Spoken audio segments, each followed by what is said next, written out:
Hi nostalgic home cooks! Today I'm in the kitchen making fresh tomato soup. This amazingly flavorful homemade tomato soup recipe is packed with bright sunny tomato flavor. While you can use tinned tomatoes to make this recipe, garden fresh tomatoes at their peak ripeness will give your soup the best flavor. The subtle zip from a jalapeno and a generous drizzle of rich balsamic vinegar rounds out this garden fresh dish. I'm going to start by preheating a large oven-proof pan to medium heat. I'm going to dice 1/2 of a medium red onion. Red onions are sweeter and are going to give my soup the best flavor, especially after I just caramelize them in the pan. I'm going to cut them into relatively small pieces so they cook and soften quickly and almost melt into the soup. Now I can add a good amount of oil to the bottom of my preheated pan and toss in the onions. Stir and cook this down until it becomes translucent and starts to soften and color. While keeping an eye on my onions, I'm going to get started with my jalapeno. The jalapeno pepper is not overly hot and it's going to add a great depth of flavor to my soup.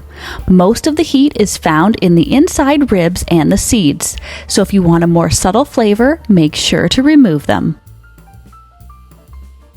I'm going to cut the jalapeno into a relatively small dice as well, so they have a chance to fully soften in my soup.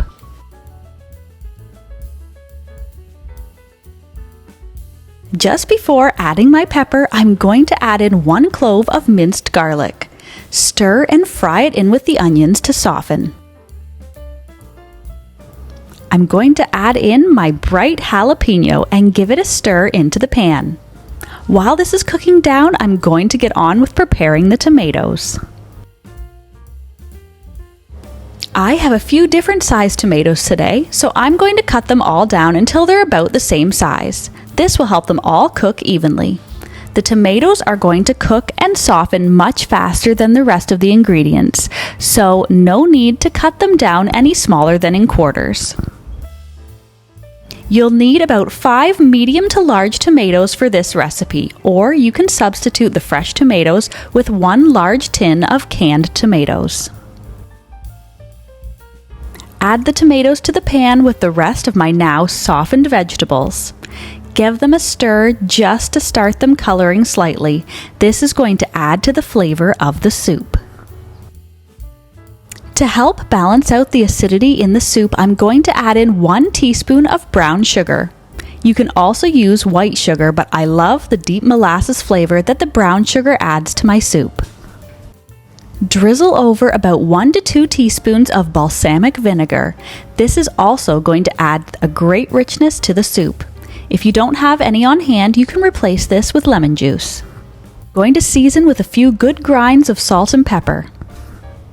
Give everything a quick stir, and it's ready to go into my preheated 350 degrees Fahrenheit or 180 degrees Celsius oven for about 30 minutes.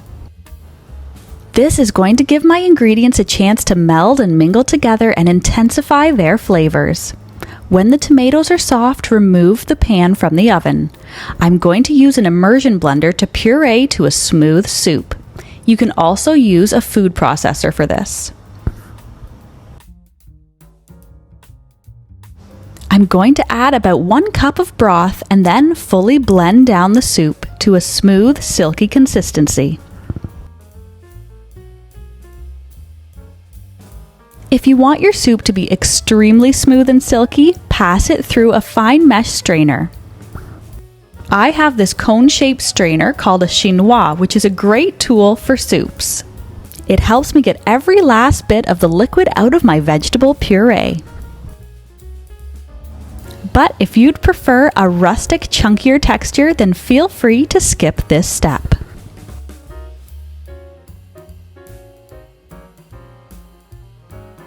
Serve your soup hot with a sprinkle of cheese on top and your favorite side, which for my house, of course, has to be a grilled cheese sandwich.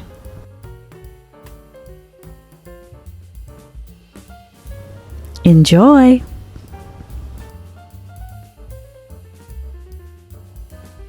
If you're a fan of deliciously simple vintage recipes and old-fashioned skills, then you'll want to check out this next video.